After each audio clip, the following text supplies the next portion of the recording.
Give me your head. Hey, let your head rest in my hand. Relax. I got you. I promise. I'm not gonna let you go. Hey, man, I got you. As some pretty fierce cultural battles waged on, 2016 was a pretty interesting year for films. When the 2017 Oscars finally premiered, they featured movies as varied as La La Land, Hacksaw Ridge, Fences, Hidden Figures, and Natalie Portman nominated for playing Jackie Kennedy. It was a good year for representation in filmmaking. One fateful morning on January 2015, I was watching the Oscar nominations on TV, category after category: Best Actor, Best Actress, Best Supporting Actor, Best Supporting Actress. There were no people of color nominated in 2015. And this was the year that gave us Selma. I took to Twitter and I said one thing: Oscars so white, they asked to touch my hair. 2 years after the Oscars so white trend had called out acting nominations going only to white actors and actresses, the Academy was finally attempting to start to address the long-standing disparities in their awards ceremony. Of course, that Oscars will be forever remembered for the awkward mistake when it came time to give out the Best Pictures Oscar. I want... Warren, what did you do? I want to tell you what happened. I opened the envelope and it said, Emma Stone, La La Land. That's why I took such a long look at Faye and at you. I wasn't trying to be funny.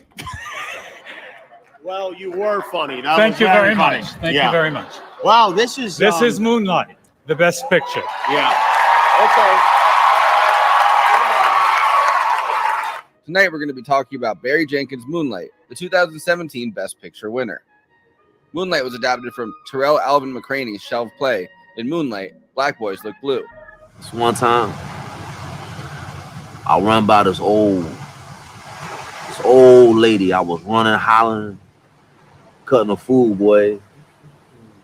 This old lady, she stopped me. She said, running around, catching up all that light. In Moonlight, black boys look blue. The play was a semi-autobiographical coming-of-age story about a black man grappling with his sexuality in Miami. As a film, which McCraney and Jenkins co-wrote, it's a highly ambitious project. It is separated into 3 chapters, each one looking at a different part of Chiron's life, from childhood to adolescence to adulthood. And each chapter required different actors to play Chiron and his friend Kevin, who he falls in love with. The adult Kevin was played by Andre Holland, who was a longtime collaborator and friend of McCraney after he was cast in one of McCraney's first plays in grad school.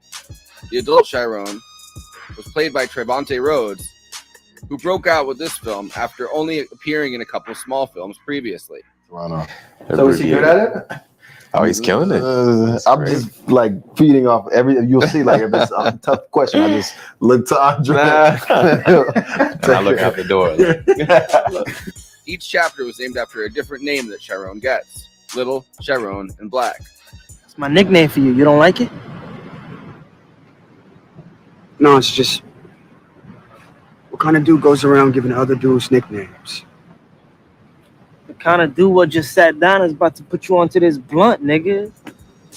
In McCraney's original play, each of these identities would be portrayed on the stage concurrently, with the audience not realizing that they're meant to be the same character at first. Each iteration of Chiron requires that he add layers of masculinity, hiding his vulnerability and the sexuality behind the front. What you looking at me like that for? What, man? Come on, you just drove down here. Yeah. Like you was just on one and you hit the highway. It also stars Janelle Monáe and Mahershala Ali as Chiron's surrogate parents, because his real mother Paula is a crack addict. So you gonna raise my son now? Huh? You gonna raise my son? Yeah. That's what I thought. You gonna raise him? You gonna keep selling me rocks? Huh? The first chapter takes place at the height of the crack epidemic in Liberty City, Miami, and Chiron's new surrogate father, Juan, is an Afro-Cuban drug dealer. Little, as Chiron is called, grapples with being a little odd, his mother's addiction, and being presumed gay before he's even had a chance to find out. Am I a faggot? No. You could be gay, but you never let nobody call you no faggot. I mean, unless... As a teenager in the second chapter, the bullies who have always targeted him keep coming. And of course, when he finally snaps and beats one of them back, he's the one who gets sent away. In the third chapter, Chiron, now called Black, has moved away from Liberty City and is now living in Georgia. This is definitely where the story leaves McCraney's own life, as he found improv and became a playwright, and Chiron becomes a drug dealer. Both Barry Jenkins and McCraney grew up in Liberty City around the same time during the crack epidemic, and both had mothers who became addicts. In fact, they were raised in the same Liberty Square housing project, although they didn't know each other. Jenkins was hesitant at first, fearing that as a straight man, this might not be his story to tell. That all of us really relate to Chiron in the sense that we all, at some point, are insecure about something in our life, you know. And I'm someone who, I try to make sense of everything. And I feel like Chiron tends to do the same thing, just in a different way. The context is a bit different. But I think the notions of repression, masculinity, and the face we put on to mask our vulnerability is relatable no matter what your sexuality is. I done seen good, and you ain't it. And stop putting your head down in my house. You know my rule. It's all love and all pride in this house. You feel me?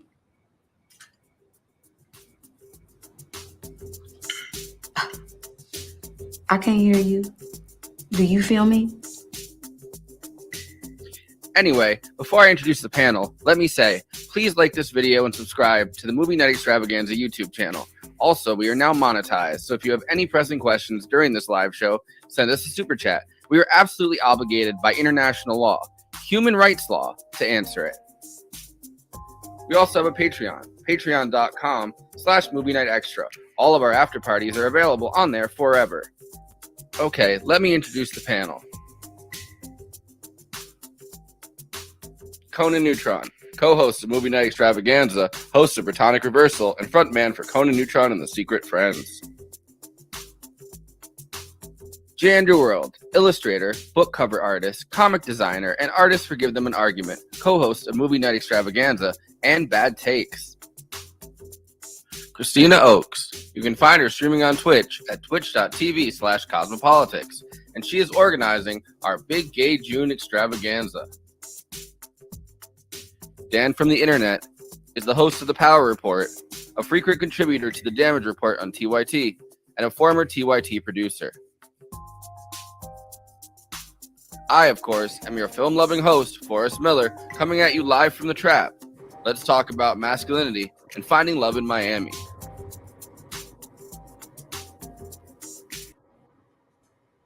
How does one find love in Miami? I played a lot of Vice City. I didn't find any love, though. I just found lots of 5-star missions. Yeah. Forrest, you muted. The show was muted. We're off to a great start. Warren Beatty should have said. Yeah, there you go. There it is. There it is, everybody. My classic Bullworth.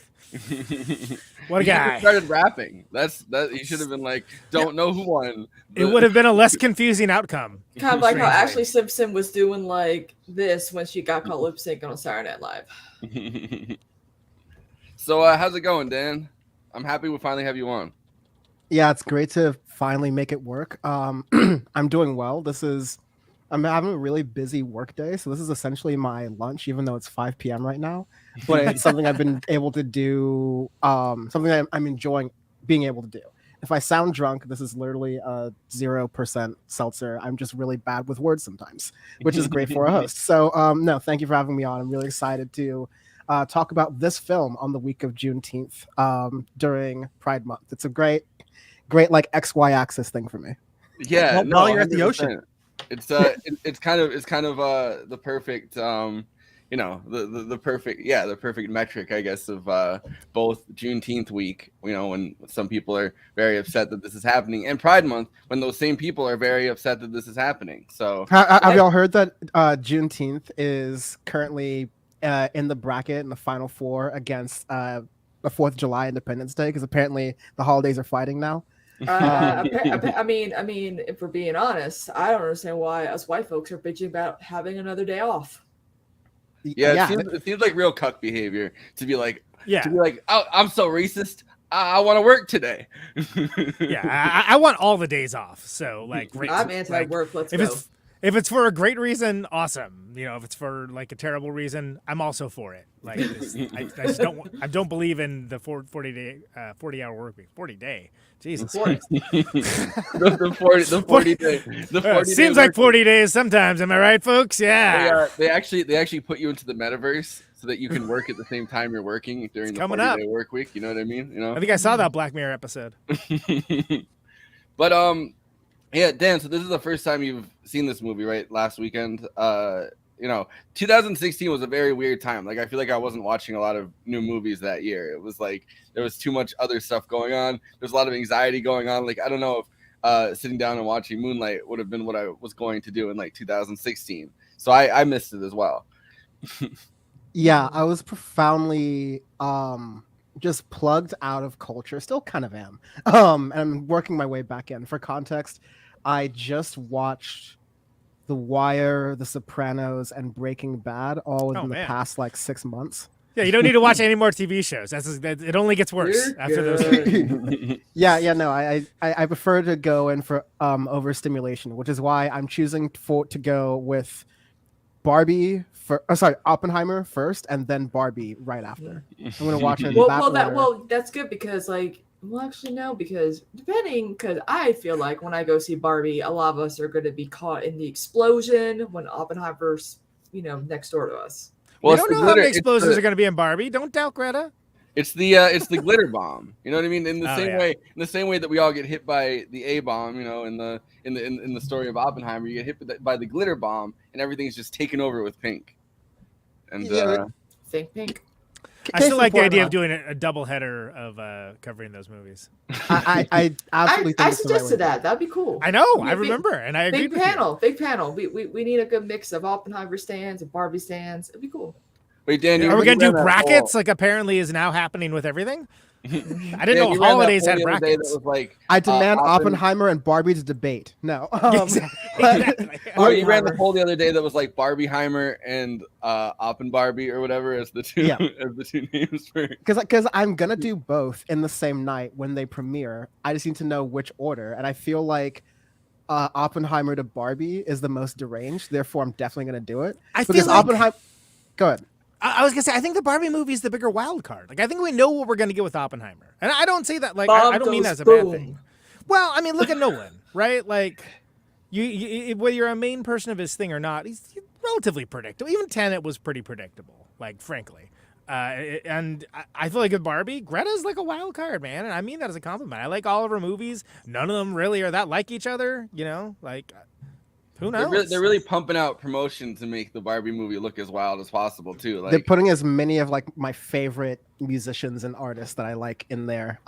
So it's a pop culture thing that I'm going to be a part of. But yeah, I usually am not a part of these things, especially in 2016. I was like in the midst of college and my personal life and kind of covering the Trump stuff. And yeah, it was a mess. I probably should have enjoyed more of these things. I guess I was just watching a lot of Rick and Morty at the time. Rip in peace. Movies were on the back burner. Yeah, it's been great to get back into a lot of these like big cultural touchstones and understands. Well, it's wild to think about this year. I mean, we even did like an Oscars night this year, like a live stream. It was actually pretty successful and a lot of fun, I think. Mm-hmm. And also evaded copyright. We caught the algorithm wave. Nice. Oh yeah. I was gonna say also evaded copyright ban, which is also good. But like the idea of doing that in 2016, that's not where I was at all. Like, I was aware of like the movies that I cared about, but like I hadn't really dived back into modern cinema the way that I have basically since COVID hit, and then being guest on shows and then being on this show. Where like now the idea of like, oh, here's like a top like a movie that's like everyone's talking about, it's a contender for Best Picture. Basically, unless it's Avatar, I'm not fucking which I'm not ever watching. Like I'm going to watch which one? There's Oh, The Last Airbender, which they're making another live action one. Oh, or no, there's we're talking Blue about People James one. Cameron. No, they're making a new live action one. There's a void of interest of anything Avatar related. Peace and love, very happy Avatar to all celebrate. Any of not the for me. franchises with the name Avatar in them. You I know? don't care. Either None of them. It's Conan dead and to I me. are on the same wavelength when it comes to Avatar.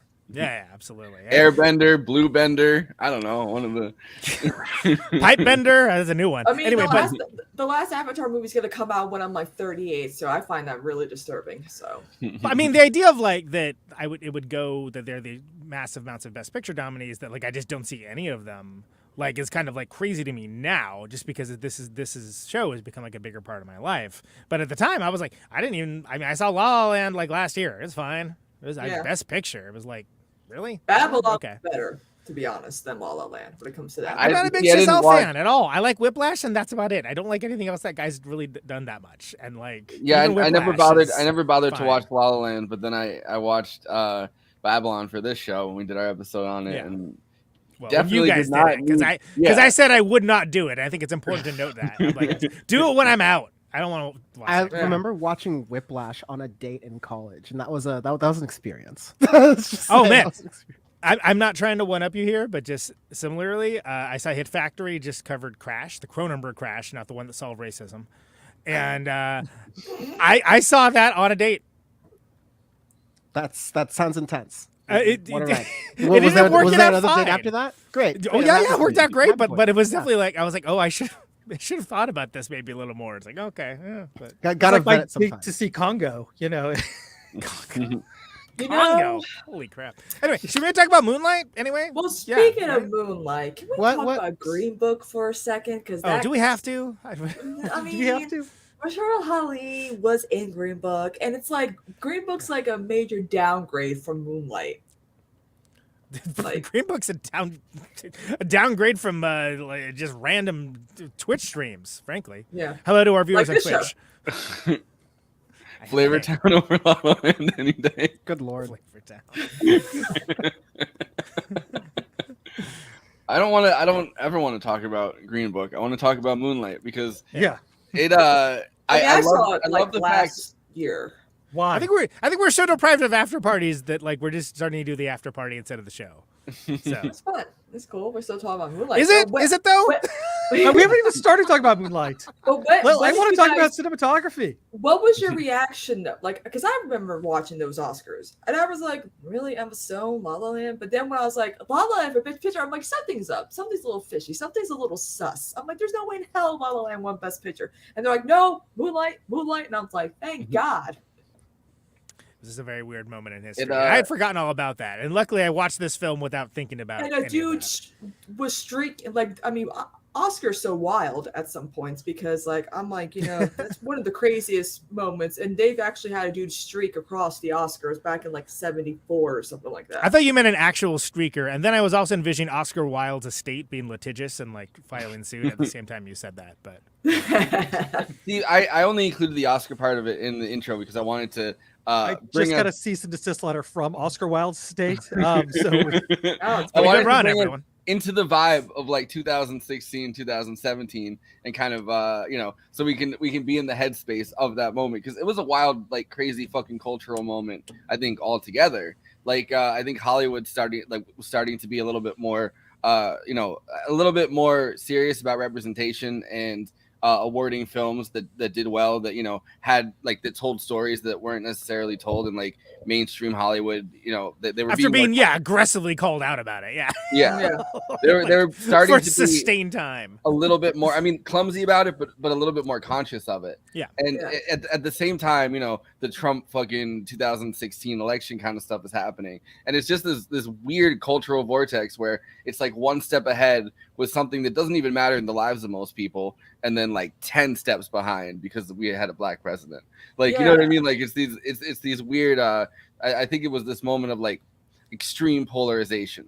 And there's and with the Oscars So White campaign, I remember the one thing Whoopi Goldberg always has something to say. She's like, "Well, the thing, I mean, Oscars so white, but there's not a whole lot of black creators, black directors, black actors creating content for people of color to act in, black stories, you know." And I'm like, yeah. Yeah, well, she had her boyfriend do blackface to serenade her at a birthday party. So I don't know if she's the person.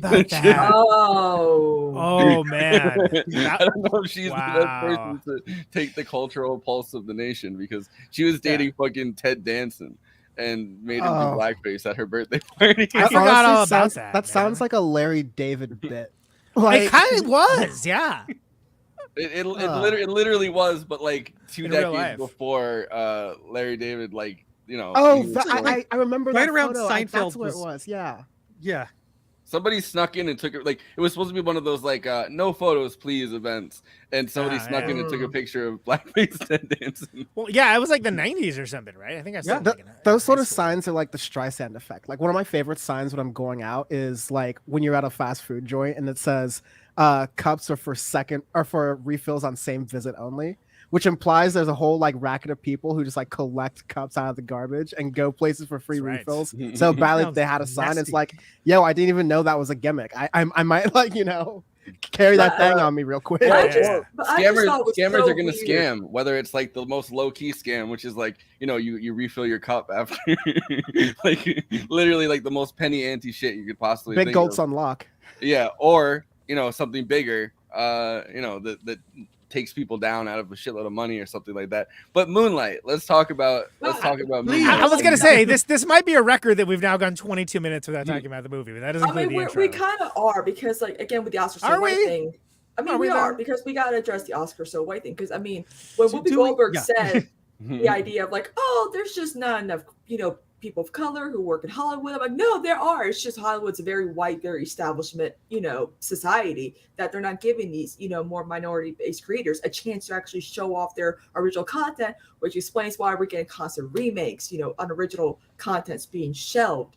And it just drives me nuts. And also to add to that, like I think as someone who was kind of watching it outside of that context, I saw that TikTok. I still don't believe it. I don't think that's true. But no, but like I think the Oscars So White thing, and you know, I do a lot of music stuff on my music podcast Audio Face, so I pay a lot of attention to the Grammys. But even sort of the culture that exists and kind of gives Moonlight a lot of its structure, at least plot wise, is this existence in a white context, you know, this existence to like white framing and expectations of things, so that anything that's outside of that mold or molds that are created as a result of that are, you know, like what is wrestled through in society. When you even get to some of the characters in Moonlight, like, and how it reflects, you know, coming of age as a black person in that context of a white America, it makes sense in the same way that it sort of relates to the Oscars. I'm not explaining it in the best way, but and its representation of not just, you know, black themes and like, you know, black culture as a whole, but like, you know, LGBTQ culture, which is you know, obviously there's overlap, but those stories don't necessarily get told even as regularly as, you know, like black stories, you know what I mean, like or even like understood as such, right? Like yeah, it's so you could see that and like not understand the sort of like blackness of the film really, and that helps with universality. But when it comes to being recognized by the Oscars, like you almost, a lot of these films, like they get recognized because people see their experiences in them. And so part of that response is, can you also show that recognition for films that are allowing us to see our experiences as well? Right. For people, a voting populace that maybe has not had that experience and is looking at it as like it's some foreign concept necessarily. By the way, this was in the running. We did a coming of age month. This was in the running in the coming of age month. But we just had like, as we do normally, like 40 movies and like 4 slots. And so we didn't end up not making it. But this is, I think at the heart of it, that's what this is, right? I mean, but this is like a very different kind of coming of age story than you see. Not even because it's centering like not just a black experience, but a black queer experience. But just, I mean, it's just a different kind of movie. Like this is Look, I think the word vibe movie gets overused, but this is absolutely a vibe movie, and part of that has to do with Andy. I know you really want to talk about cinematography and the colors and whatnot, but it's like, God, it's a beautiful looking movie. Just a really like just aside from the content, the performances, the directions, it's just a really cool looking movie. Yeah, and also I think the structural, like the structure of it, right? Tarell Alvin McCraney is now, you know, the Yale playwright, you know, the dean of not dean, but like the head of playwriting at Yale or something. So he's the playwright that wrote the original, you know, in Moonlight, Black Boys Look Blue, the play that this is based on, and it's a semi-autobiographical thing that he wrote when he was a lot younger, like as a teenager, that never got made into a play.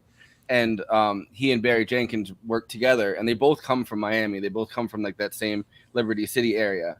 And you know, Barry Jenkins, who had only made one movie at that point, adapted his play that he wrote like as a teenager into the script.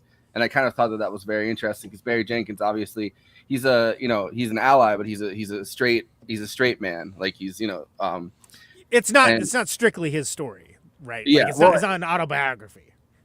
Much like a trap artist, there's a little bit of, you know, you're throwing some salt and pepper in the story. You're adding some season a little bit. Maybe you did do this thing that would probably be an admission in court. Maybe you didn't. That's all part of the show. Exactly. Sources say. Yeah.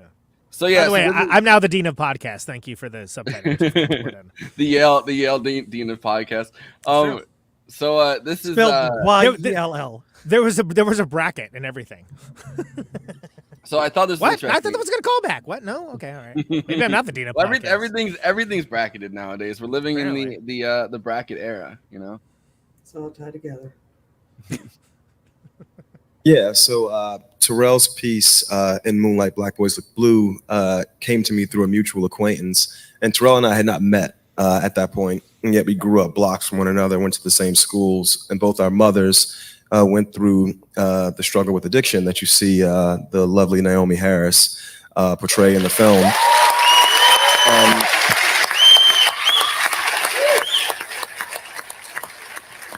And so when I read it, and the person that gave it to me, these guys, Andrew Havia and Lucas Leva, they're part of this group called Borscht.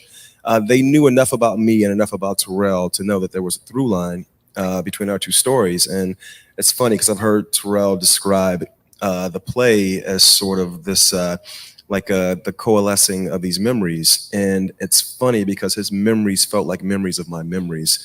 And so right away, I just saw this place where, you know, I've always considered myself an ally for people who identify as LGBTQ, yet I never thought I could write a character that had that as a foundational element of their identity, but there was so much that just sort of like blended between our biographies that I thought, this is, you know, I want to step up to this challenge. And as an ally, I don't want to be a passive ally. I want to be an active ally. And so I took the play and I began adapting it. And Tarell and I talked about it together for a while. And then he became a MacArthur genius and got very, very busy. And so I flew to Miami and asked his blessing to take the piece and the discussions we had and translate it into the structure that we have here. And then the casting of it kind of just, our casting director is right there. Yessi Ramirez, this woman right here.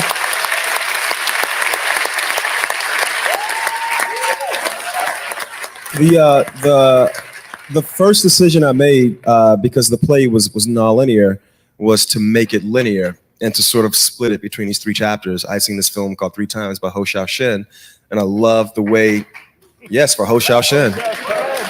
And I just love the way you could explore a couple in that format. And so speaking to Yessi and Adela and Jeremy and Didi and all the producers, I said, well, I'm pretty sure I want to cast 3 different actors to play this part. You know, it's the same character, but he's become different people. So we will cast different persons to play the same character. And what I always wanted was them to have the same feeling. And it's funny, all three sitting together right there.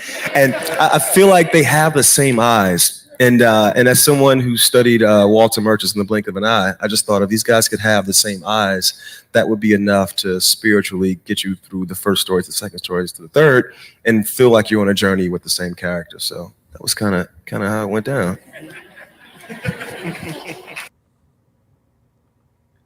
Makes sense that he thinks about the eye because he spent a lot of this movie with you engaging with the gaze of the character, and that was a wonderful way of silently telling the story too. I thought of drawing you in because in the words of Christopher Walken, the eyes are the windows of the face. Well, and sometimes it feels almost like you're hearing their thoughts, right? Like when the mom Naomi Harris is like like talking to him and asking for money, like some of the time her mouth doesn't move. Yeah, they did that a couple of times to abstract the scenes almost. Yeah, because they're not supposed to be, like you weren't supposed to be taking it literally. You're supposed to be taking the emotion of it, and it's like that. Memories are like that. This is, it creates an unreliable narrator to do that. Yeah, for sure. I actually didn't think about that point of it. I was thinking almost about like how we were supposed to feel almost so connected with them and like the gaze or whatever and the actual like the facial expressions, that it's almost like we didn't need words throughout a lot of it, because there especially with Chiron, there's a lot of points where he doesn't say anything. Like he conveys a lot of information throughout the movie without actually saying anything, and they kind of make fun of it at one point with Kevin being like, oh, you're exactly the same, you don't know how to put 3 words together, and then he's like, well, I know how to say, you told me that you were going to give me food. And he's like, but there's a lot of this movie is conveyed through silence. Which we're practicing in this show.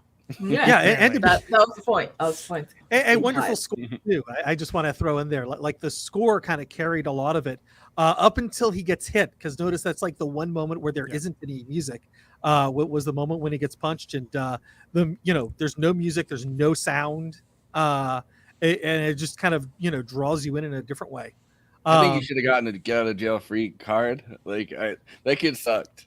That kid really sucked. I think that kid needed to get hit by at least one. Well, and that's a bold and frankly very cathartic and satisfying moment. But pretty intense, because something's gonna happen, right? Also, by the way, I used to be the one that get brought in to talk about the music. Remember that as the working musician of the group. The guy who tours and makes records. I want to talk about. I was hoping to jump in. I want to talk about the music in this because and I definitely want to hear your thoughts about this part of it. The music is the same as Nicholas Breitel. I got another the same guy that scored Secession, right? Secession, and also Don't Look Up with the dun, dun, dun, dun, dun, like the intro music where it's like that we talked about with Jerry Casali of Devo named so I like the music in this a lot. I didn't realize it was him until today that did the scoring throughout it, but like the atmospheric nature of it, you can kind of tell because they repeat a lot of the same the same movements, I guess, and that's something that they do in Secession that people pointed out a lot as well with his music. Like his music is one of those things that you can kind of atmospherically place over visuals to like enhance scenes in that way. Yeah, and which isn't the way that everybody scores. Like that's not the way that everybody scores films nowadays. Like sometimes people either go for something recognizable, which they did when he's in the car. Well, in the beginning with that, that one song, every is a star, like that one opening, so you kind of know where you are. And then the classic, I'm a classic man. That song was playing. Specifically, like the Miami Southern touch to do not just the regular song, but the chopped and screwed version as well. Sure, like there's certain moments of the film where it was like blackety black, like very unapologetically what it was and trying to represent that kind of thing, and that felt like a really specific nod as well. They also have on the soundtrack. They have Chiron's theme, and then they have Chiron's theme chopped and screwed. Yes. I love that. And I only knew about the Nicholas Breitel thing too. Some of my favorite memes were like people overlaying like trap dance-offs with the Succession themes. They do it with the theme song. They do it with the Andantino for brass and orchestra, sort of like the womp womp song of the show. Like Nicholas Breitel, he's going off. Like he's got this like Hans Zimmer streak if he keeps going. Yeah. Although better than Hans Zimmer. He's better than Hans Zimmer. Yeah. Because Hans Zimmer we have notorious beef with Hans Zimmer since I think the third time I was on this show before I was even a co-host. In the fact that I think he's a hack who farms out all his work to his subordinates and hasn't come up with anything interesting or unique in about 20 years. Thank you. Yeah, it just makes it loud and dumb. Yeah, exactly. I like how often the Hans Zimmer hate has come in handy though. Like we've invoked that. We can tag anybody having a discussion about Hans Zimmer. Actually, we hate that guy. Here's why. Oh, fuck that guy. Yeah, but like I just want to. It was just an impassioned rant about Dune too. But I thought the Dune soundtrack was hacky. Because you know why I thought it was hacky? Because it was, and everyone's like, "Oh, it's so innovative." Really? Because I can name you 5 other movies that do exactly the same thing, and 4 of which Hans Zimmer and/or his team did. Anyway, go listen. Speaking of musicians in Moonlight, Janelle Monáe is also like a queer musician who has done a lot of work. And Stargate. No, but like has done a lot of work even on her own through albums, Arc Android, Dirty Computer, Age of Pleasure. I've been explorations of sexuality and also gender as well, which I think have been amazing. It's really cool that she gets to play kind of the mothering, like the actual mothering figure.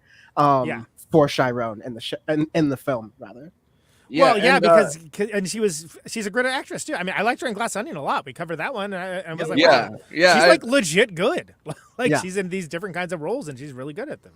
It was cool seeing her in this after that because it was like, oh yeah, we just had a whole conversation about her, on Glass Onion when we did that like a couple months ago. I like this. This is her talking about her artistic process though. And how this film kind of like the exploration within this film kind of resonated with her because of that.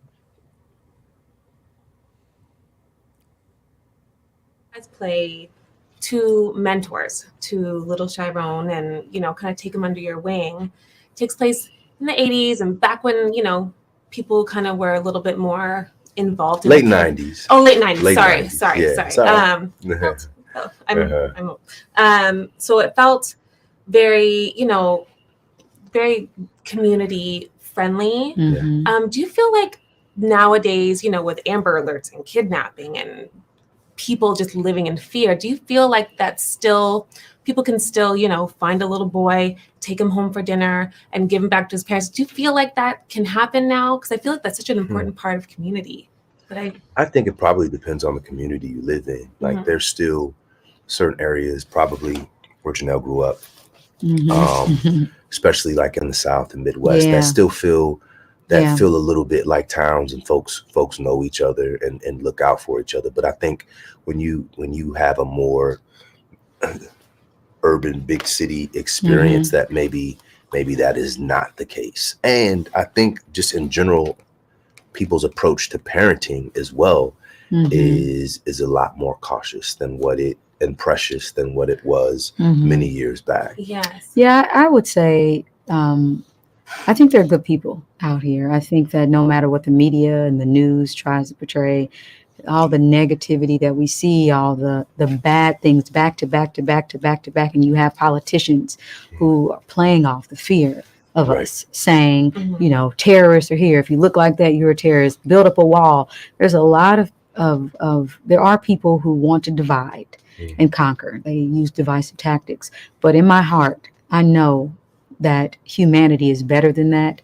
And I think that if we get off the internet and we stop looking on the media for how we how we want to judge the world to be, if we go out and really start talking to one another, start listening, knocking on doors. I think that's what it was. The internet wasn't there. It wasn't so much media being pushed in our faces saying these groups of people are predators, and if you look like this, if they look like this, watch out for them. I think when you really go talk to people, you'll realize you have much more in common, and people are good people. Like there are a lot of great people out here, and I want to see that highlighted, and I think that's why it was important for Mahershala and I to take these roles to give an example of how we nurture a young man or a young child who is in need of mentorship. It's important that we do that. Because something that feels, for so many people that have responded, we've heard a lot, wow, this is so surprising to see these characters. Those are real normal to us and really growing up. Like we know people who, so it's the opposite experience. So there hasn't been, you haven't seen the camera pointed at Teresa and Awan within the context of the story, or someone who kind of becomes your fake uncle, and he looks out like those are not They're in our lives. Those are in our lives. And even the drug dealers are always like vilified, and Yeah. you know what I mean. It's like they're just humans, and they're Absolutely. everyone has Absolutely. a heart, Right. and I totally received that from the movie. Like I feel like that made it very clear. That's great. Yeah. And so this movie also focuses on like, you know, life's big moments or even little moments and how they can affect your life forever, you know, and you don't realize it until way down the line that that moment was a really pivotal part. Now, do you guys have like a moment like that, good or bad, that like, you know, either someone helped you or came in, but that moment where you're like, that is when things changed? Do you guys have memories like that? Oh, several. Me too. Several of those moments. I mean, when I was reading, you know, the script, I was crying. You know, I think we both had a very visceral reaction to it, and we were just like, man, this reminds me of an aunt. For me, I had a younger aunt and an older female cousin that I would talk to as I was trying to navigate through life, and as I was trying to decide if I was going to embrace the things that made me unique, even if it made others uncomfortable, or if I was going to conform and just kind of hide myself. And I'm speaking from an artistic perspective. There are times when I was told, you know, don't dress like this, don't, you know, wear your hair like this, or women, as a woman, you know, you're constantly being judged by how sexy you are, how sexy you should be, or, you know, this is masculine, this is what femininity looks like, you should be this. And I had to make some choices. And I think, Mahershala, you had a quote that you said to Chiron that, you know, you have to decide who you gonna be. Right. And absolutely, in my life as an artist, just in general, I had to decide what kind of music I was gonna make, how I wanted to be remembered, if I was gonna, you know, uplift and inspire, or if I was gonna be a part of tearing down my community through my lyrics, through my art. I had to make those decisions, and it was women in my life who set me down, and I could talk through that with, even if they didn't give me advice, just them listening, I could hear what I sounded like. It's a powerful moment in the film, and great quote. Yeah. It really speaks to. First of all, I'm just gonna say that interviewer was not having their best day. No. So it's like very, very like racist type of like just bad. Those are just bad questions. So if I go into a random 2016 neighborhood and I like pick up a kid and ask the kid to come over for, you think I could still do that? Do you think I could still, you know, do you think I could still pick up a kid and just, you know, kidnap the kid? I got some candy. Yes, the Amber Alerts. You sound a bit like the guy who was interviewing Selma Hayek and is just like, yeah, I didn't look at you when you were changing your clothes, you know. It's like, what? Nobody said anything about that. Why are you bringing that up? Jesus Christ, what's wrong with you? So the thing I noticed about this movie. Wait, hold on. Like, that was, I want to hear what Dan actually had to say. right. That was like the aside for it. The normal reaction for that is just like, I think we all know, or at least a lot of us have like seen or know other people who have had sort of like adoptive families or extended families, or like they're describing, like extended families that are extended family members that help you out and are at times more helpful than your immediate family or friends. Yeah, right? your So, uncles or aunts that are not actually blood uncles or aunts, but they're, you know, they're considered family. And even going towards like the complex relationship of Chiron's mother, who like will turn on a dime with him personality wise because of the drug addiction, and then kind of grows at that point and kind of says, I need you to know that I love you even if you always hate me. And that's was the thing that finally gets to Chiron. And it's like this whole, you know, people sometimes don't fully change. They're not always fully what they want, what you want them to be. But like over time, that was a moment where it was little, quote unquote, like little Chiron who was being spoken to. And that kind of exists through the film, is that, and it's a really powerful message, is that through hiding who you are, through Chiron with his sexuality, but through any other way you see it, a lot of times you're just hiding and you're hurt from that smaller version of yourself who just kind of like was taught to hold that in, was taught to not express that as a coping mechanism, as a survival mechanism. And all of those moments where Chiron is breaking down, whether he's learning how to swim or being fed that meal. Like anytime he's being nurtured in any kind of way, those are the moments where that little boy is sort of healed, where he gets to actually be himself in a world where he has to like shell up almost like to the fullest extent in the third part of it, which I think was like a really like definitely theater perfect way to do it, but it was executed pretty well. And which makes it so much more powerful too. That last moment where they finally, caress each other, and he finally gets, touched by somebody that he loves, and like he gets to actually like fully be, embodied in himself, and have his, and have Kevin like guide him through that moment. And then it cuts to him as a little kid on the beach, which is the moment that I have behind us as the background. But he's healing, and he's at that most vulnerable, and despite the fronts, which a little heavy-handed, the fronts that he has in his grills, they keep on being like, oh, you have those fronts in as like a metaphor for fronting on your performative masculinity, but still, like in that moment he's fully able to be back in that vulnerable state that he's in the beginning, which he's such a beautiful child, you know what I mean? Like he's just looking at everything. It's just his gaze the entire time he's having these conversations. Like he's he's curious about stuff, and he's obviously hurt, but like trying to figure stuff out. But he's also like 11 years horny too, so that has to be kept in mind. The background, like he's apparently like hasn't been with anyone in like a decade or so. So the pipes are clogged up. Yeah. Get the post nut clarity, and then maybe it's a little bit. then talk. Yeah, exactly. Well, that's that shit. That's the post-credit scene. That's that shit that has you driving on the highway as soon as somebody gives you a call. You know what I mean? Like he's like, oh, someone's DTF. I'm gonna get on the highway right now.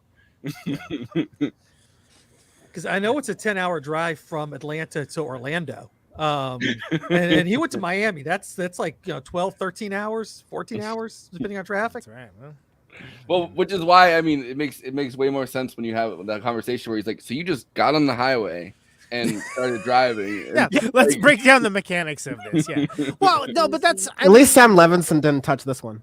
Hey, everybody. But I think themes.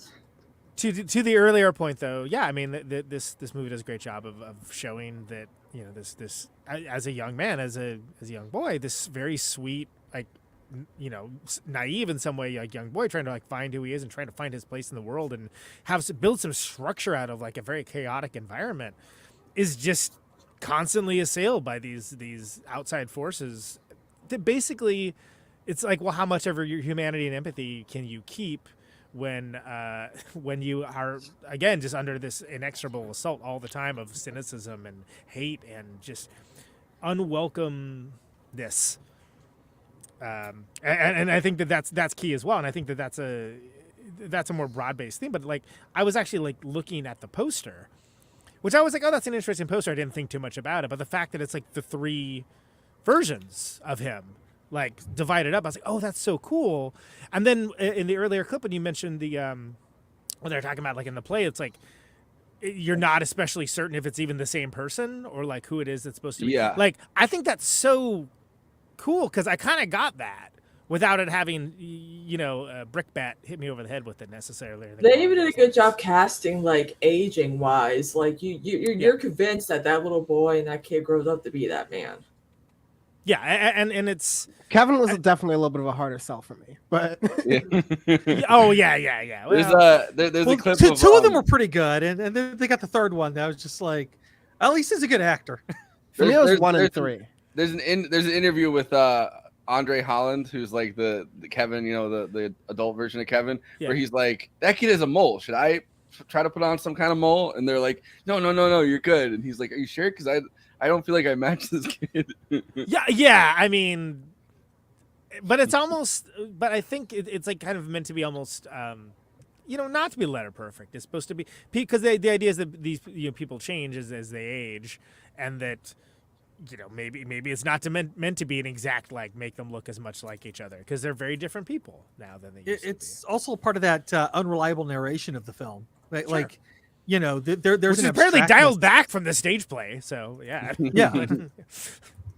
Yeah, I wish they could put out the stage play like and actually like show what his what Tarell Alvin McCraney's mind was with that, because I'd be very curious to see how he wanted to put it together with the three actors, kind of, because I guess the way that he had originally structured it was they were going about a day in the life of kind of the Chiron character, and but like all three of them are happening simultaneously, like on consecutive stages, which is just a kind of fascinating way to put on that play. Like it's I mean, I don't know. I don't know how they'd figure that out. That sounds like a peak theater time for sure. Yeah. This Sounds like a lot. This film has a lot of very, very important themes, from like Black masculinity, vulnerability, even like the use of water a lot in this film. Yeah. Which I thought was pretty, like when I was like looking more into the film, I was like, there are some things that I wanted to look more into. And they said water is often seen as cleansing and transformative. And this is apparent in the film as well. Whether it be him swimming in the ocean or simply splashing water on his face, like there's just something about like the use of water in this film that I thought was rather fascinating. One I didn't think about that much, but I was also looking into it as well, was food, because I think in a lot of like cinema about Black families, like food is often like a unifying thing. Like sometimes in like more cynical ways than others. I'm thinking about Big Mama series, but like which I would not think of as invoking in comparison to this movie at all. But I get you. Yeah, we give you variety when I'm on the show, right? But yeah, like it's the way that it's showing nurturing, whether it's Juan and Teresa giving him a meal when his mom is, let's say, unavailable, to Kevin making that conciliatory chef special, right? Like that's these moments of nurturing that kind of coincide with the water, which is sort of a rebirth that leads to these moments that are especially shown throughout the film, these moments of respite from the otherwise hell and trauma that is Chiron's sort of life and existence. It sort of leads to the shell that the shell that he builds around himself. Yeah, that's a hell of his own making as an adult, because he's in some ways become the exact thing he was, meant to be like insulated against, and it's hard to be insulated against.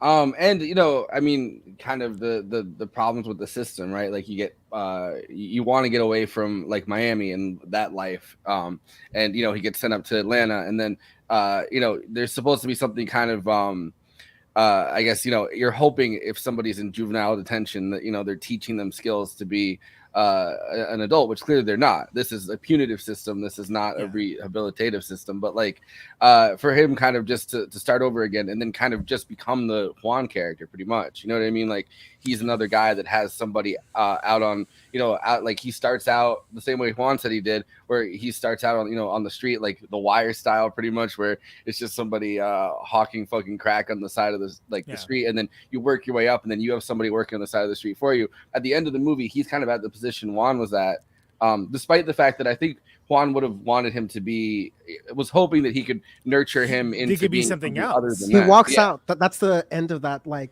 act. Is like he walks out when he connects that his mom does drugs and Juan sells drugs, right? So like kind of at the same time you're talking about a economic reality that's definitely the backdrop of this film, that he can make more money doing drugs than he can with a record and not having completed, school totally, right? This is sort of implied. And so it's also, sorry, I was just gonna say, like, that's also his only positive male role model. Which is crazy, right? Like, it's like, the reason why my mom is the way she is due to like the way this guy makes a living, who is literally the only positive male role model in my life.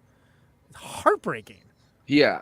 And there's some kind of, I mean, I was watching a clip, and I can play this clip, but Mahershala Ali's talking about, the Afro-Cuban identity as an othering force within this character. But at the same time, he has to feel guilty about the fact that, people like Chiron's mother are being, devastated by the drugs that he's selling, whether or not he wants to admit that that's causing a problem to himself in that moment. There has to be some kind of guilt, I think, that goes along with that. That's like, I'm fucking up this, this kid's family specifically. Like, and maybe I can give back through, through taking care of or through nurturing this kid, which number one, if you die as another black role model in a kid's life, like you've fucked up, or like you fucked up that kid just as much as the father figure that he originally presumably had, or whoever, like his family unit already is split, and then you're kind of splitting another family unit that he's spending time with. Like that's got to fuck a kid up even more. But I feel like there's some level of guilt that has to go with that, where it's like, I want to make sure that this kid's all right because I really am tearing through this neighborhood, whether or not I'm kind of stuck in this economic situation too. Well, it requires a certain amount of cognitive dissonance, right? Because you're making your money, but then like you don't want to think too hard about the ramifications of it, because the justification that's made all the time is like, well, it's only the person who's taking the drugs that's being affected. No, it's everyone around them. That's capitalism, though, which is, I think, I don't know how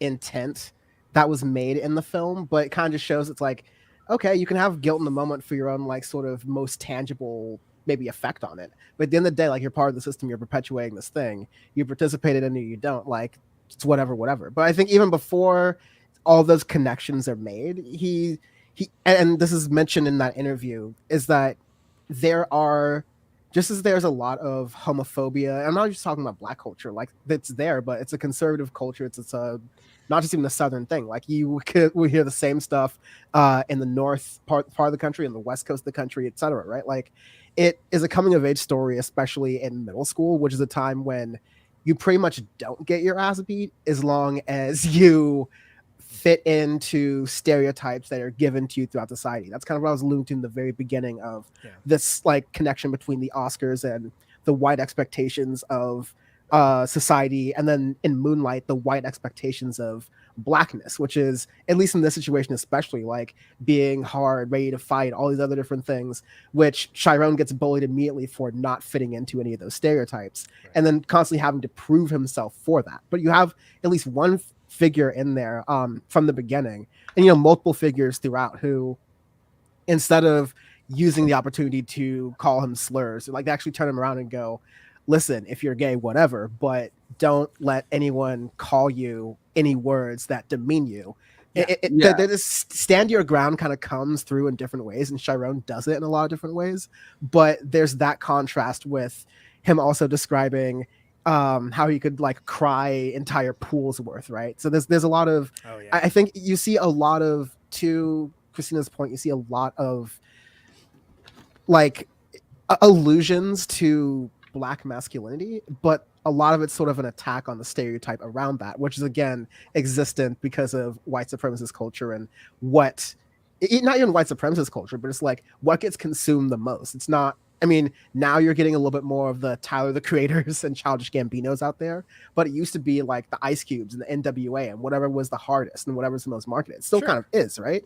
And so it's through that lens that marketable happens, whether it's celebrity or whether it's also just like on the streets doing the trap game, right? So I think in portraying all these different things, but attacking it, especially adding the sexuality to it, it can take something as universal as just trying to fit in, just trying to get by, and add a perspective that might, cause people to look at things differently because they see themselves in it. So that's why it's a good film.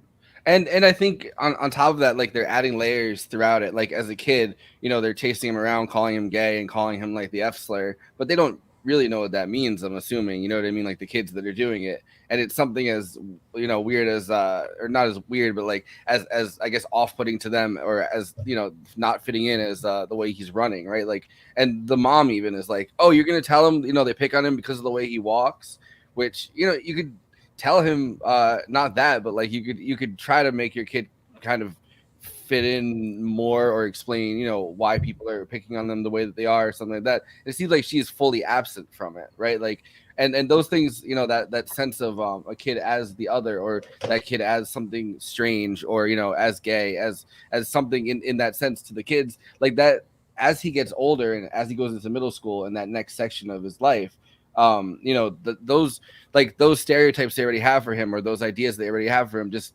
solidify into a harder form of bullying, right? Which eventually causes him to react and then be thrown into the system and fully calcify against that, I guess. But like it's not even I guess like the signs of it, right? It's like the signs of non-masculinity or the signs of femininity that he has aren't even signs that he's expressing because of that reason as a kid. Like he's just running weirdly, or like, you know, it could be something that's small.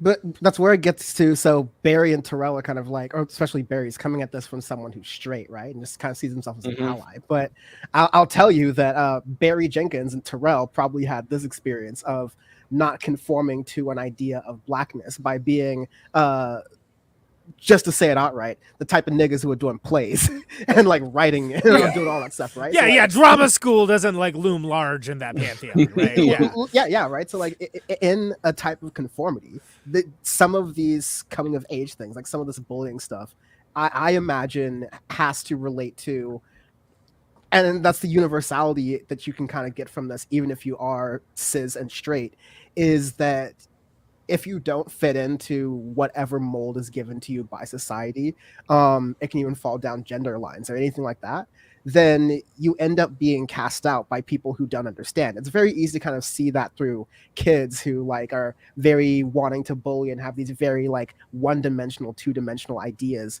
of all of these different themes.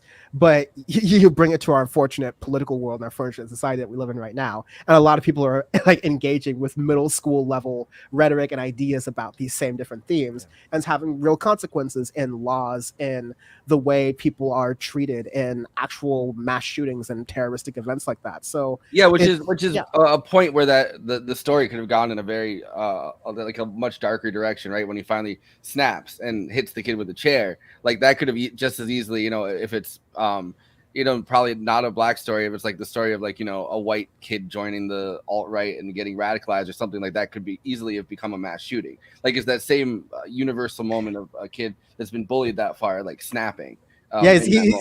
He's got that hey, today's the day, I suggest you leave class early walk as he's about to get And that they entire shoot scene it, set they up shoot so it nice. so well with the camera in front of him, so you're only watching him enter each of those rooms, and it's like, oh shit, something's about to go down. Like this kid, and there's like the classic this is why schools have gates around them now. well, there's also like the classic you know, like mirror shot where he puts the water on his face and you see him like pop up, and it's like he's preparing for, you know, whatever is about to come next, and then he hits him with the chair, and you know, comes a product of the system itself, and you know, by the way, free my mans. Free my man. He should have gotten to get out of jail for like you should get one. If it's a kid that's that much of a bully, Yeah, the kid's that much of a prick. You should get a. All right, that's fine. You know, I got suspended from school once because this one. You hit a kid with a chair? No, I broke his nose though with my fist. Because he used solidarity. I broke a guy's hip once. And I remember like as we went to, the teacher took us both out and took him to the bathroom because just blood was everywhere. He had to go clean himself up. And she looked at me while he's in the bathroom and goes, "Thank you. If you didn't punch him, I was going to." See, that's the difference between a white school and like a black school, and you know, in Miami or something like that. Like that kid gets they spanked in that school. Like they had paddles. That kid gets let out in handcuffs, and you get like, thank you for finally punching that kid in the face. No, in my situation where I broke a guy's hip because I was feeling myself in my jujitsu classes at the time. Oh, wow. And I was being bullied, to be fair. We're just going around breaking random hips. Is that what happened to BoJack? Some people break hearts. I break hips. I definitely would have been suspended, but that's kind of one of the times where I was able to use the fact that my parents worked in the school district, and it was just like your get out of jail free card that I used like a cat with 9 lives. So use a little school privilege. Exactly. Yeah, that was like a 2-day home suspension as opposed to a full expulsion, so it was chill. What I was thinking about though with Tarell, Alvin, McCraney, like writing this, right? Like I don't know the situation behind it because his mom was a drug addict, but somehow he you know, whoever was kind of mentoring him or something realized he had talent and like brought him into an arts high school in Miami, so he got to go to the one, you know, where they taught you improv at your high school and like got you prepared to, you know, have a artist track or something like that. But this movie feels to me, this story feels to me like if I hadn't found improv, like where would I be? And he's imagining like, oh, if I hadn't found improv and if they didn't, you know, put me into an arts high school, well, I could have easily gone down this path. And that's where kind of the improv and arts high school are really good euphemisms for hand job. Yeah, no, I mean, I spent a lot of time in art school. Yeah, exactly. Well, I guess Chiron then did get a little bit of the good old fashioned improv, but it didn't help him get out of the situation in the end. But they really didn't touch him. Well, it's a good having nothing to do with literally any of that because that's horrible. It is a good coping mechanism for chaotic environments. I mean, like I had my mom was a drug addict. I grew up around the house. Like, what did I do with it? Well, I found ways of creating order from chaos. And that's, led to me being very creative and doing the things that I do. But you need to find those avenues for positive engagement or it's going to come out other ways. It's going to come out like in the way that a lot of people end up becoming bullies and things along those lines. Yeah. My dad was an alcoholic, so I had to find ways to entertain myself before he got sober. That's a whole different conversation and a whole different. We'll save that for the addiction movies month, which will be a great one. Yeah, exactly. We're gonna do Requiem for a Dream. We're gonna do Drunks. It's gonna be great. It's gonna be laughs all around. Movie addiction extravaganza. But the one thing I just want to say before we get too far away from it, because you guys had a good conversation playing out. I just the language is so powerful. In so many of the different aspects of here, but like when he asked, and it's like, oh, that's a word that's used to make gay people feel bad. I was like, God, like that's the perfect explanation for a kid, right? And it's like that's all you need to know. That it's and then when it turns around no, just you can be. I'm going out of the way not to say it, as you might understand, but like. I thought that whole scene played out very well because of that, because it's like the alacrity and clarity of language come from someone that, probably heard that phrase a lot over the years and knows how it's utilized and maybe even utilized himself, being having the empathy. And I am using the word empathy intentionally to be like, no, don't let anyone call you that. Is like, that was a really cool scene. And again, it shows how it looms large as him as a parental figure. I feel like my brain is really messed up because the first thing that I thought was the Chris Rock bit where he's about like black people and you know what I mean. I was like, he was like, he's like there's gay people and then there's like F slurs. That's like the first thing that popped into my head. No. So like I was gonna say, Conan, you made that eloquently well. I was just smiling because there's that one moment where Juan goes, "Don't let anybody ever call you that." Yeah. Unless, and then like, Teresa just looks and goes, "No." It's like you were doing so well. Get back on the rails. Get back on the rails. You were killing it. It was A+, and then there's a movie. There's a movie called Tongues Untied. It's a Marlon Riggs movie. Who's an Oakland filmmaker. Unfortunately, died of AIDS, if I remember correctly. But it actually Forrest it brings up that Chris Rock bit. Like, and he shows it, but it's like, it's up against all of these other things. And like, it's interesting. All his films are pretty interesting. They're pretty artsy, but it's pretty transgressive too. And then it got shown on PBS. I want to say it was like some bigger PBS show, and it was incredibly like controversial. Like it was like of course, like as you can imagine, like the Christian right like flipped out about it. But it like led it to this kind of this larger conversation because it was, I think it was funded by an NEA grant, if I remember correctly. And then like Pat Buchanan got all pissed off about it, of course. Or was it Jesse Helms? Jesse Helms was the big guy who was railing against NEA grants back in the 80s.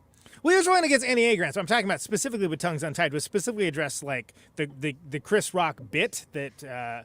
No, it's not Chris Rock. Eddie Murphy. My bad. It's Pat Buchanan cited Tongues Untied as example of President George H.W. Bush was investing our tax dollars in pornography.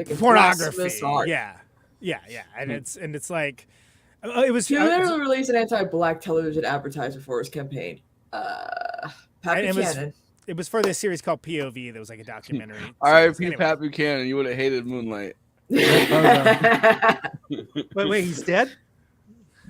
I think he's dead. I thought he is. Yeah. Yeah, I don't know. He's just No, like one of those he's people still who- alive. He's still. Yeah, kicking it's it. like him and Kissinger are sitting there laughing it up every single time somebody. 84 is apparently like spry and young for this class of people. So sure. Yeah, who apparently not to live smoke that pack. forever. Yeah, It's 84 is the new like 25 when he worked for Nixon. That's the because that's what they all. Yeah, have I in mean, him common. and Ben Stein are still showing up on Twitter. Leonardo DiCaprio strongly disagrees with that arrangement. But yeah, we've gotten way off track for. I didn't mean to. I don't know how I caused that. I shouldn't take any responsibility. No, for that's all me. But I think that like it's notable because you just don't hear interactions like that in cinema where you get those kinds of interaction where like the straight parental figure is like talking to the gay kid, and again, undercutting it, sure.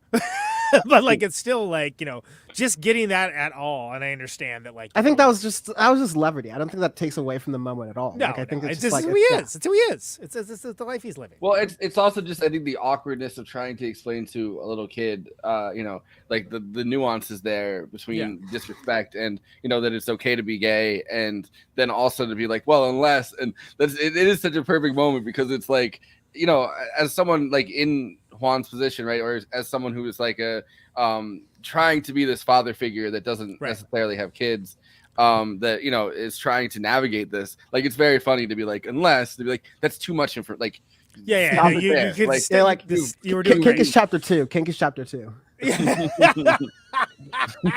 Exactly. Listen, this is little. Wait till he's Chiron. All right. Yeah, and then... exactly. This is. But I found it interesting also though the Afro-Cuban identity part of it, and I had a clip of Mahershala Ali where he actually starts crying a little bit in this clip, like navigating this movie, which I think everybody involved in it was like very emotionally charged. Has to be. Like how can it not be, right? If you could talk a little bit about building these characters, performing from the prospect, from the idea of the love that you were giving to each other. Well, in terms of approaching Juan, I felt like the most important thing was to connect to his heart, and I think Juan, from the moment he really connects to Chiron, I think he sees a little piece of himself. I think he understands that this young man is a bit of an island. And because Juan is Cuban and he's a very dark-skinned Cuban. And so I think that he identified with Black culture and tried to assimilate in a certain way, but he's not African-American. And the vast majority of Cubans in Miami are fair-skinned. And so you're dealing with somebody who doesn't fit in. And so his otherness that I think he recognizes very early on is about trying to make this, because he's at a point where he's a grown man now and he's passed through so many things. And I'm sure as we all do, no matter how old you are, you're still trying to process and still fit in your body in your own way. But I think he sees and recognizes very early on that this young man needs help.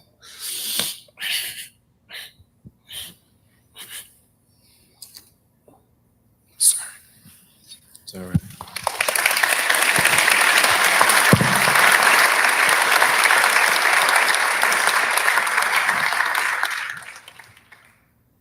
So I love the character.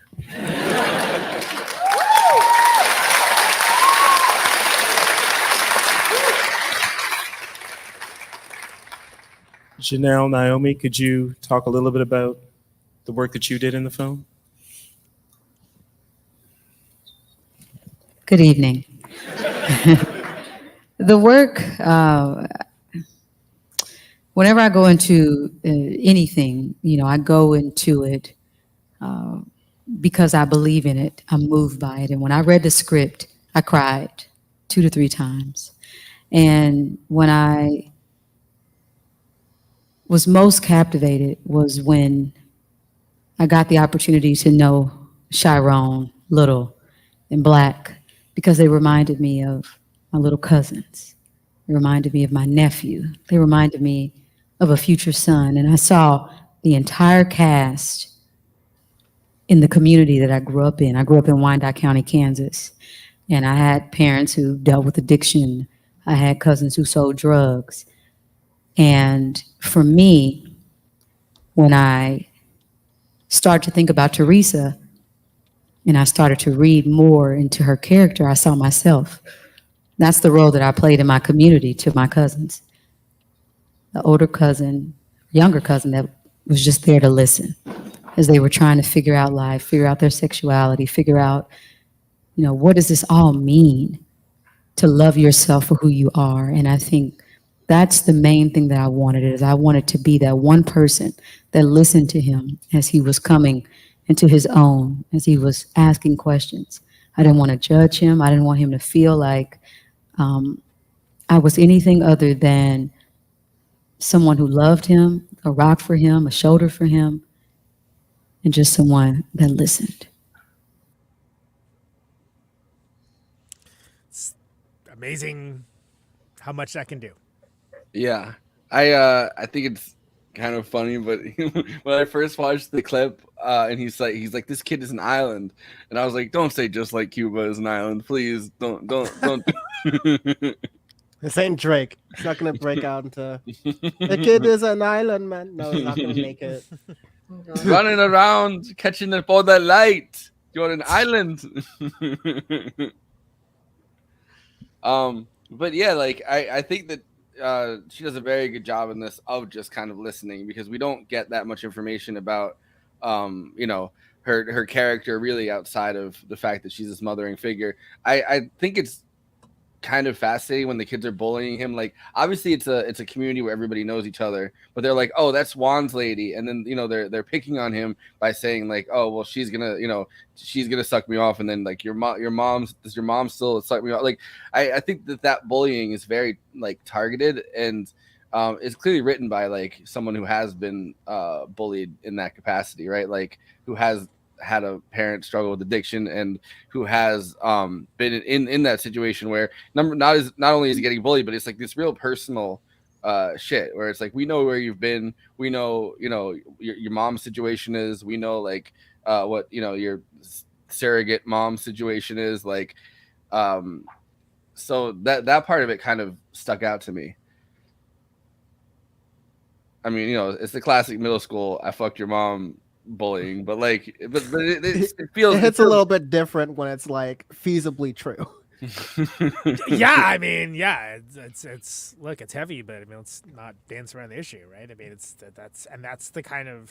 the next level of resting shame that can come from having someone that close to you in your family unit that's an addict. Where you're just like, it's like there's just the like, oh wow, somebody said something horrible, to like, no, this person does something horrible, and like I have to deal with that, even though I don't have the capacity or lexicon or emotional acumen to deal with that. Just that scene where like Chiron's mom like frisks him down for money. Like, yeah, and like makes him feel guilty, does the whole like thing that sometimes addicts at their worst do, where they're being manipulative and just like throwing everything at the wall at you, kind of just as an expression of their own inner anger, and then turn around and says, oh, by the way, you're gonna have to go to school. And then that's like one of the days where he's getting like bullied the hardest. Like, it's just, and then she turns around that day, and she always, as she always does, and goes, oh, where'd you go? I missed you. I didn't want you to leave. Just a complete contradiction of that back and forth. It kind of, it plays into what he has to heal from, but B, like kind of his emotions of where he really is, who he really is, and what he has to conform to. Yeah, and the fact that she did this in 3 days, like she had 3 days to do this performance, and that's pretty wild. Like, how did they do that? Get it in. Yeah. But like the part about it also that's like the most fucked up, I think, is she kicks him out and goes, go somewhere else, like, because she has her the world's chubbiest crackhead that she's hanging out with. Yeah, yo, crack's J-Rock. supposed to make you skinny, son. Come on, what But are you doing? so she has that guy over, and she's like, go find somewhere else to go. Which, you know, in the beginning of the movie, like, he's already been left on the street pretty much, and he knows not to come home on certain days, and then she like manipulates him that way. But then when he comes home, she's like, oh, I didn't mean all night, like I meant you. And it's like, number one, like bitch, the fuck you didn't. Number two, like, that's such a manipulative way. She's like, oh, you're my only son, like I love you. And like she has, I guess she has her fucking junk by that point or whatever, and is like, you know, feeling all lovey. But it's that that I think it's called Love Bomb is what she's doing a little bit too. Yeah. By the way, Rob Ford was a fat crackhead, so we got the error. Yeah, I thought they only had them in Canada. Yeah, just it's a Canadian thing only. Yeah. What a time. 2013. What a time. Well, but that's what it's like having like a parent as an addict. Like, and you get that, like, you get that range of emotion, and it is that pronounced, and it is exactly like that, and it is very well acted, and you know, and that can mean Especially a lot because for someone's lived it. She's British. Yeah, it feels very visceral. Yeah. Wait, you said she's Yeah. British? Yeah. Yeah. That actress. Therefore, good actor. It's like, No, like- when you add British to your character, it's always like plus No, I'm 20 saying on like the the acting actress. bar. The actress, like I was. She doesn't trying to have an remember- accent in this. She isn't British in this, so she does a pretty convincing. Okay, we like, know you're rooting for Tom in Succession. All right, and Shiv was like most of the eye candy of the show. I would concede that, all right, but like you can't just give all the attributes to the British actors. But like her transformation was so much crazier because I've seen her in so much stuff. Like You know what I mean? James Bond. I mean, she's was Moneypenny. She was in like Skyfall. She was in 28 Days Later. She's been in so much stuff, and for her to make that full transformation into being like a drug addict. Number one, a drug addict, but number two, from Miami, like a completely different country, and to like fully transform into that role so much. I often think of Florida as a different country. Got to learn a new language. Exactly. Most of it involves throwing alligators at people. Yeah, it's a lot of alligators involved in every news item. It's really weird. I didn't believe it till I saw it. I'm like, Florida wow, man had alligators. It's like, yeah, there's a lot of Florida man, and it's alligators in every news segment. They're here, they're at the liquor store, they're at the parking lot, they're at the swimming pool. Well, there's a famous one where the guy picked up the alligator and brought the alligator into the liquor store, and like there's so many questions about that news story because he like bought a bottle with holding an alligator, and he blacked out, and he was like, yeah, I don't know, I brought the alligator with me to the liquor store. He needed to look into the fucking liquor store and see what was going on in there. Alligators are in water, which is a theme of. Oh yeah, we're discussing Moonlight. Yeah. Remember that? Anybody remember that movie? Yeah. But there were no alligators in Moonlight. It could have been. Well, I tried. I mean, I think the relationship between the two men is so interesting because, like, for me, when they were the beach scene, which is amazing, like it's like a centerpiece of the of the movie, right? Like it's so intrinsic to like the character, so intrinsic to like how the film all fits together. It's in some ways like a callback to earlier things and a precursor to things that will show up later, and it's not immediately apparent like what this relationship between these two guys are. It's like obviously they're friends, but it's sort of like, well, he digs him, but like, is this like? It's hard to tell with this dude. And then you're just like, oh, okay, there we go, and now it's clear. All right, right on. But then of course, my immediate reaction is like, well, how's that going to play out? Because again, they're in this, freaking high school, which is not known as a hotbed of tolerance for like literally. Kevin's anything. a bi king, apparently.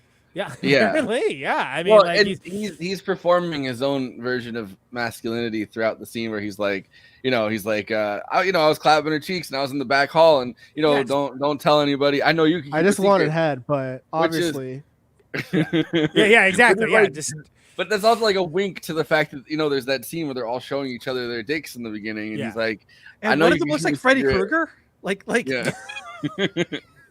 So also, I kind of feel left out. I never got invited to like the back shed dick showing party as a kid. Like I feel like I missed out on something there. But Freddy Krueger. That's what you missed out on. But no, so like it's a callback to that, but at the same time, there seems to be like so much charisma, I think, with Kevin in some ways. That, like he draws people into him, and I guess he's just a bi king. I guess like that really is what it comes down to. But it's funny to see, like, as an adult, Kevin like raised up Chiron. As an adult, like, he doesn't have that same panache until the very end. And then, like, that's when you kind of see, like, a little bit of that charisma where it's sort of like, oh, okay. You know, I thought that was actually, because at first it bothered me. At first I was like, oh, it's hard to believe that this is the same guy. That sucks. And then it's like, oh, no, I get it. I get, like, why it all fits together now. Like, it's just like, that's not something, he isn't that person all the time anymore. But when, you know, when that line of, you know, like, you're the only one I've been with, right? And then you just kind of see him kind of like, he's kind of like, oh, that's cool. You know, it's like, then you see a bit of the Bi King come back, right? Well, I feel like the Bi King started in the car, where he's like, yeah, so you just like drove down here, and like he starts. Yeah, where he's talking, like it's on the ramp up. Yeah. Like, but you don't get comfortable, and like he starts. The Bi King is definitely on the Bi King is definitely on the beach with the blunt. Yeah, 100. That's without question. Like the teenage, we're good. I'm talking about like the adult version, which is sort of like, well, he's got some panache, you know, like I guess a little bit of swagger, but then like it didn't hit in the same way, and then until it did. So it was a good ramp up for it, and that's a hard when you're trying to get an 11-year emotional long game though, a little bit manipulative, typical man. A little bit. Yeah. Classic man shit. Yeah, exactly, classic. He like calls him on the phone. He's like, "Hey, haven't heard from you in a while. You know, it's been a few years." Got your number from Teresa. What a skank, honestly. It's all we ever hear about her too. We were like, "Hey, I got my number, like your number from her. You know, it's been a while, and I've been thinking like I make food now, and like you probably eat. I'm guessing. Asking for the chef special. It's macaque. Exactly. I don't know. I started to feel it. I started to feel the Bi King like in the car, and then by the time they get to his house, I'm like, yeah, all right. So you like brought the guy back to. He even like does that move where he's like, so where are you staying? Like, right, exactly. That's like a 13-hour car ride back. You know, he's not just gonna send him back. Come on. He could have cut it off and been like, oh man, I would let you stay over, but I got little Kevin over, and like, thanks for the ride though. Like, no, wait, come back. I got book club in the morning. Yeah. Chiron / Black's personality is definitely like a type of gay man who's like still like slowly adventuring and getting out there, even like their older like age or whatever. And so like that's cool representation there too. Yeah, exactly. They need to be seen on screen. Yeah, they're not together. You know, they got to appear for Junior, but you know. Yeah. And then you got Chiron, who's basically Black Mike Pence with the level that he's. That's the speed that he's going into it with. He's like, I'm here, and I'm not sure what to do next, but my wife. I have to check with mother whether I can come back. So what do you do? Do you have like a ranking score for movies? Do you just like? I think how do you wrap it up? We have a bracket. Wrap a bracket, really? do you make the movies debate? We got Letterboxd one-liners. That's right. It's my time to shine, people. This is Dan. This is Letterboxd. Are you familiar with this site? A little bit. Yeah. So it's a social media site for film lovers who talk with and to each other about the movies that they love. Sounds profitable. The movies that they didn't love, the movies that they just had strong opinions on, the movies they wanted to shout out quotes from, et cetera, ad infinitum. Open source democracy. Everyone gets to have their say. Not just the Siskel's and Eberts of the world. And so, can't wait till Anonymous gets to it. And of course, this is best expressed succinctly for the purpose of this bit, which is a collection of the various reviews for the movie that we're talking about in question, which we put on the screen and then react to. So these are the Letterboxd one-liners for Moonlight. I'm glad my friend group was not the type to compare dick sizes at the age of 7. See, I feel the opposite way. I would have liked to be part of a friend group that could like. I'm just saying, like, I don't know. I feel left out. It seems like there's a formative experience in this that I did not have. It's like Quentin Tarantino. It's like, how else would you know it's an A24 film if you didn't have like some gratuitous underage like sexuality going on? It's just that Midas touch.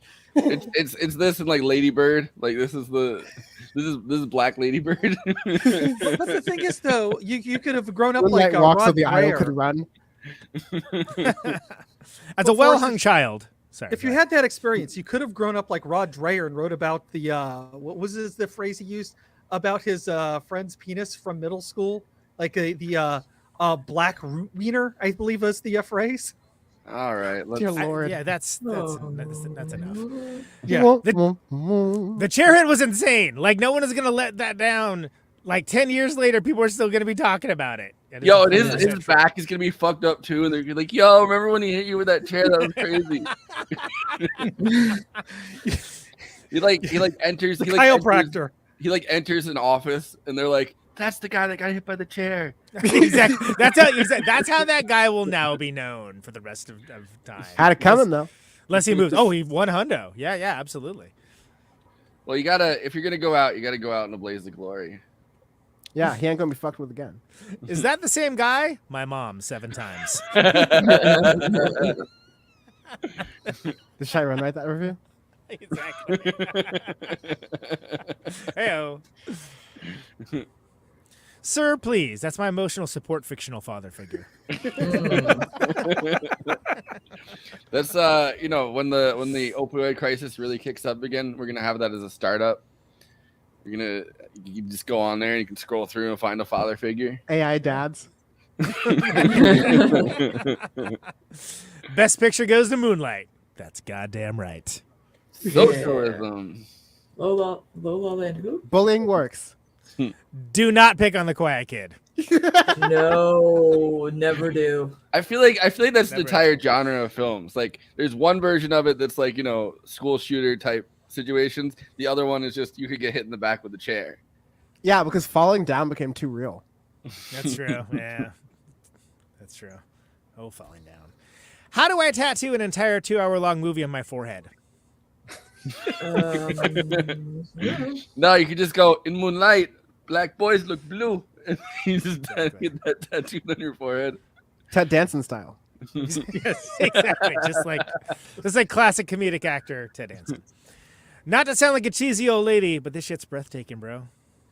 It made good use of like the A24 lighting. Like I feel like every project that they've worked on has like the same kind of fucking cool lighting going on in it. And like good use of the high frame shots versus like the low frame shots, like the close-ups, like you were saying, like the eye level stuff. There's an art taste to it. It's very visual, and it's like getting a new iPhone or a new Galaxy, where it's just like, oh wow, the camera just turned saturation up more. Yeah, I guess they I'll also keep watching. changed film stock for each segment, so that changed the look of everything and how you light it and everything. So it makes sense. And they even changed the color of the chair. It was a bro got buff yet still mumbled.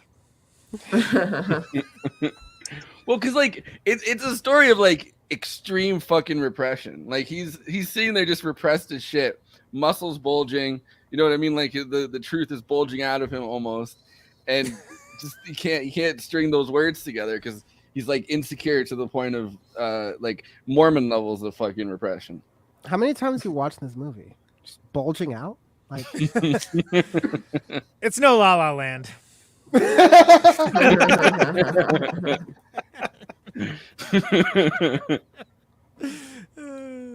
Nothing to be said there. Made me hungry was one of the tags. That's the only thing I'll point out. Why did that make you hungry? I guess they talk about food a lot. Well, anyway, maybe that last scene with Kevin, he's like, I don't actually want an answer. I'm tagging the bit. That is the Letterboxd one-liners for Moonlight. Please follow Not Blue, Performative Masculinity, Forrest over there. What's wrong with my arm? There we go. He represents the show, log, and all the stuff that I'm walking like an Egyptian suddenly. It's cultural appropriation up down the wazoo. On Juneteenth week as well. Wow. On June, yeah, wow. You can follow him for the show account for all the stuff that we cover on this show. I am the Dean of Podcast, Conan Neutron. I am all over that business, doing the highbrow, the midbrow, the populist fare. Follow me along for the Criterion Challenge if you feel so inclined. J. Andrew White World would rob a bank for his wife from last episode. I still would. Just to be fair. He wants it out there. I'll rob a bank for her. And he also... Hey, it's our 20th this year, so, you know. Is that the bank robbing anniversary? I wasn't aware. Okay. Is watching all the weirdest stuff so you don't have to, or maybe so you can. It's not for me to judge. It's not for me to say, but he's doing it nonetheless. Best Actress Emma Stone, over there. Kristina is on Letterboxd. Perhaps she'll get enticed back to write a review or two. She's still, I think you said you may be doing the Oppenheimer Barbie double feature. Maybe bring you back to Letterboxd, right? Picture show. Watch that with bated breath. Dan from the internet's way too busy enjoying music to be on Letterboxd, but he appreciates y'all nonetheless. You should have one for talk reversal. You too could talk music. Absolutely. But before we do that, Andrew World, please take us with plugs. Hey, you're watching us on YouTube. Please do those YouTube things like comment, subscribe, hit the bell. And the big ask is to watch the video to the end. That lets movie fans find our content. And you got to hear a great Conan Neutron song. That's right. If you are over on Twitch, please do the Twitch things. Throw us a sub. If you have an Amazon Prime account, please, what do? You get to subscribe for free with Amazon Prime, which is great. That helps us out. Doesn't cost you a penny. We're on social media. You can find us on Twitter, Instagram, and Facebook. So if you're on one of those sites, please follow us there. And unless Dan from the internet has some Blue Sky invites for me and me alone, and not Forrest. Yeah, definitely not Forrest. He's too busy. I don't need to have one, but Forrest does not need to have one. It's kind of dying anyways, sadly. It's Yeah. not the They same. popping. Gotta fix that, I'll go. Anyway, don't find us on Blue Sky. Thank you. Moving on. Don't find us on Blue Sky, but find us on Patreon. Because Patreon's a lot of fun. If you like how we kind of started off the show and was a little off the rails, and you want to see us go totally off the rails, join our Patreon because you'll have access to get to our after parties where you can see us go totally off the rails. Yeah. This show is too tightly focused. I want more nonsense. Thank you. Yeah. I know we got some pretty tight after parties. There's too. some We good got a stuff. good mix of them. Yeah. No, it's a lot of fun. You don't know what you're going to find there. You might find us having a deep discussion on like how to podcast better or smash and pass Muppets. You never know. That's right. The classic bit. That apparently will never die. No. Well, it lives forever there. So please become a member on Patreon. Conan, you have a great show called Protonic Reversal. I do. Yes, correct. And I did not write down who your guests were. Fantastic. You're doing a wonderful job. So Tim Green of the Fucking Champs was on last week, which is great.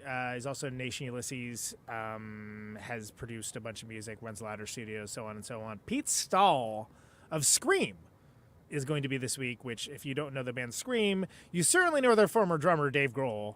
And he was the original, well, not the original drummer for Scream, but one of obviously the most famous one. Yeah. And Pete Stahl's really interesting dude. He's kind of caught up in Dave Ketching's world and stuff. Really interesting cat, and that should be a good conversation. Looking forward to talking to that guy. He's seen a lot of history. That guy's like DC punk rock royalty and lives in the desert now. It's crazy. Thank you. Yeah, fantastic. Prince of Stone Age just dropped an album. It is. They did. It is an album. I've listened to it exactly one time, and I thought it was fine. I liked it better than the last one. Yeah, better than the last one. It's just can't beat the classics, I'll say. Yeah. I was gonna say, like, look, this is a whole separate discussion. We get into this whole after party about Queens of the Stone Age, which I just gotta be careful. Are we doing an after party tonight, or is that? I mean, do you want if you want to, we can. I can stay around a little bit more. Yeah. All right. Well, let's see how fast we get through these plugs. So yeah, that's one of mine. Yeah. But we also have neutronfriends.bandcamp.com, where you can get all your Conan Neutron music. Conan Neutron, The Secret Friends is the name of the band. Neutronfriends.bandcamp.com is the band camp. Yes, we can buy everything. Correct. There's a new album coming too, and one of these shows I'll be able to announce it, but it's not this one. Nope. But you can get your entire discography for like what, $25? Yeah, it's something ridiculous. Yeah, it's a great deal. Like get it, download it. You'll enjoy it. You'll love it. It's great. Most importantly, it gives me money. Thank you. Yes. Which is the most important thing of all to do.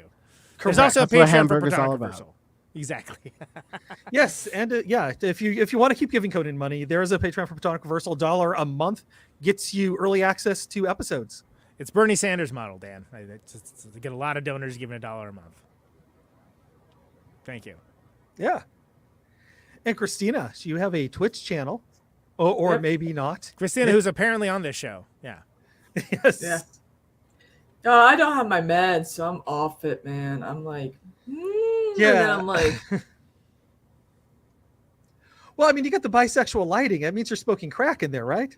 That's what I got from Moonlight. crack is whack, like Whitney said. Cocaine's insane. But also, if you want to support Kristina, check out coffee.com/cosmopolitics. That's KOFI, and you can help her out and buy her a coffee. Yep. Give me your Dan, money, Christina's please. having a dark night of the soul about whether or not she should switch to the what's the other thing? I can't even remember the name of Kick, it. man. Sure. Kick. Like I'm gonna kick you in the nuts. Oh, okay. Apparently, and we got Dan from the internet who has this show, The Power Report. Yes, streaming Thursdays, most Thursdays. May take a break here or there. 9 p.m. Eastern, 6 p.m. Pacific, twitch.tv/Dan from the web. And we're also going to start doing Audio Face on Sundays around the same time, 9 Eastern, 6 Pacific. Reviewing new music, again, almost every single week. Yeah, check that out. Every week we have an arbitrary scale where we just make up a new ranking system. So we don't use letter grades or number grades. It's really a fun little challenge. So yeah, check it out. YouTube.com/AudioFacePod. Okay, Audio Face is the name of it. Okay, I wasn't quite sure what that was. I did not write that down. My bad. No worries. All right. That sounds like fun. Sounds interesting. There we go. But and I lost my Apple Pencil, so if anybody wants to, send me a few bucks on my Venmo or just send the Apple Pencil back because apparently because I can't draw and it's like driving me nuts. You're gonna find out it was the letter hack. And he's holding it hostage. I've literally like been tearing the house apart. Trying to find... No, come to daddy. Push it through the screen. Audio It's such a like, great what trick the hell if is you had happening? What is that? What is that? The theme song to? I think that's a new StreamYard feature. Dan is poking the screen with. Have a drink. But Dan, you got some final thoughts? Just anything we didn't get to, or anything else about this movie? No, that's I'm thank you for having me on. Yeah, for sure. I'm Thank excited. you I'm for excited coming. that we finally had you on because we've been trying to make Took this long work enough. for a while. Thanks for making me watch a movie. Actually, that's really great. Honestly, my friends will know how difficult it is to drag me into pop culture. Maybe I'll watch Better Call Saul next or something. I love Better Call Saul, but Kristina, final thoughts. Yeah, this actually is a really good like post like Obama era type of film, especially when it represents like Black queerness and the like. Of course, this film was more infamous over the fact that everyone thought that La La Land won Best Picture, but it's definitely worth the watch. It's a film that I didn't initially saw when it first came out. But I saw it when it firstly, like I think it dropped on HBO Max a while back, or Max or whatever it's calling itself now. Though I don't know. Yeah, the popular part, the Max part that everybody liked. The one to Everybody likes watch. that part. But yeah, I really do enjoy. I did really enjoy this movie, and I look forward to more what Barry Jenkins comes out with. That's HBO is like, I don't do that HBO shit anymore. It's Max now, and if you don't, if Game you're of not Thrones rocking and with Guy it- Fieri. Old shit. Old shit.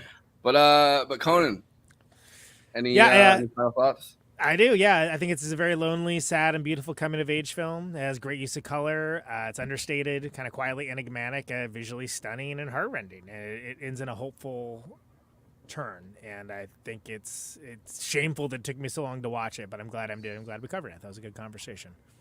You just got to use the excuse that I did, where it's like, 2016 was a crazy year. A lot was going on. Like, Stuff was wild, man. Andy, final thoughts. Yeah, my 2016, I went through this Jason Statham kick where I was just watching all the Jason Statham movies, but only the ones where he actually kicked people, which is all of them. Pretty much. I think there's like 3 he didn't, but no. I'm really glad we got to watch this movie because it is beautifully shot. I mean, just the I always, it drives me nuts whenever there's like low contrast films, and there are some low contrast scenes in here. However, they actually use contrast in those, like they're almost silhouettes the way that they're painting it, and it's with just enough highlights to kind of give you a little depth to the characters and a couple of the scenes. So I was really happy about that. And the use of color too, just lots of very cool colors. I did not initially 824 style where it's just always cool colors. Yeah, no, but no, specifically cool colors. I'm not talking about the warm colors of the crack room, because remember the crack room has pink light. The crack room is for smoking crack only. Yes, and you have light like this just shining for some reason. And there's no sound in it for some reason in parts of it. She's like, A24 lighting, let's go. But there we go. There we go. Yes. So that's how you know. I like that you felt the need to get a visual aid. That was a bold move. A light like the audio listeners. Oh, he has a light, people. Yeah. It's like a producer tag. Yeah. but no, I really did enjoy the fact that like it wasn't the colors were so subtle, just subtly used throughout the film, and there was still kind of a tonality that kind of linked the whole thing, even though like they did change the film stock, which when you do that has to change your colors, the way you light things and everything else. And making it but it's just incredible how it all worked out. They used everything that they could, not just the A24 lighting, but all the tricks of the trade to really make this a gorgeous film. Okay, well, we're gonna hop on to the after party in a few minutes. Cool. I think that this went well.